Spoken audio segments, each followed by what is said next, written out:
Idinaan sa pangharas umano ng Samahang Karapatan Southern Tagalog ang umano'y persahang pag-agaw ng ilang mga kabataan sa mga labi ng nasawing miyembro ng NPA sa Roxas Oriental, Mindoro. Nakuha ng video ang pagkalampag ng ilang mga kabataan sa sasakyan ng otoridad kung saan nakasakay ang mga labi ng nasawing NPA. Lulan din ang mga kaanak nito. Mga walang konsensya, itong mga NPA kabataan na ito dahil sa inyong pagre-recruit. May magulang na namang puno ng pikate dahil sa mga anak nilang na maalam. Mga salot kayo, idinadamay nyo pa ang mga mababait na kabataan ng Mindoro. Umalis kayo sa aming probinsya. Kung gusto nyo mamuhay sa bundok, huwag nyong idamay ang mga kabataan ng Oriental Mindoro. Kung gusto nyo makipagbakbakan sa pulis o sundalo, huwag nyong idamay ang mga kabataan at mga mangyan. Wala nang magandang naidulot ang ganyang laban noon paman at hindi uunlad ang Pilipinas sa puwersahan. Tumigil kayo sa panggugulo at perwisyo. Mas mabuting mamuhay ng tahimik at makatulong kayo sa manira ng buhay. Ang kailangan po nila dito ay mga intelektual. Ayun po yung hinahanap nila kasi dahil po mga NPA po dito, mga magsasaka, tapos yung ayun po mga katutubo, naghanap po sila ng mga katulad namin. Tapos ayun po yung pinaka gusto nilang rekrutin, lalo na po dito sa aming Mindoro. Kaya yung mga organisasyon po, katulad ng Anak Bayan, ay naghanap po sila, nagde-develop po sila ng mga estudyante, kabataang estudyante, para gawing partido, at kalaunan ay pasampahin sa mga kabundukan. Ayun po.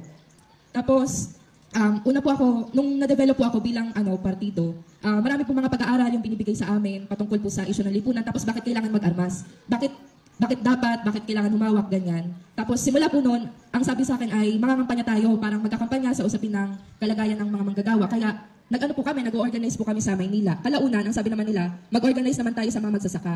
At doon na po ako dineploy una sa Batangas po. Doon po ako nag-full-time. Tapos dineploy na lang po ako ng Batangas dito sa Mindoro. Yun po. Dahil ang sabi nila una, mangangampanya lang tayo sa mga magsasaka, pero may armas na. Yun po.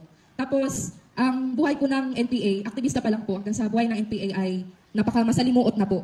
Ang mga kabataan po na tulad ko ay tinuturuan po nila na magsakripisyo. Ang sabi nila, kailangan bilang kabataan, tatalikuran mo yung pagiging kabataan mo at pagiging estudyante.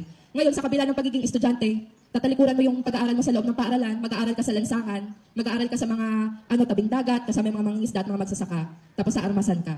Tapos, kasama sa sakripisyo bilang kabataan. Siyempre, yung pagiging kabataan na na simpleng pamumuhay na katulad ng ibang kabataan na gumagala, ganyan. Hindi pinaranas sa amin yun.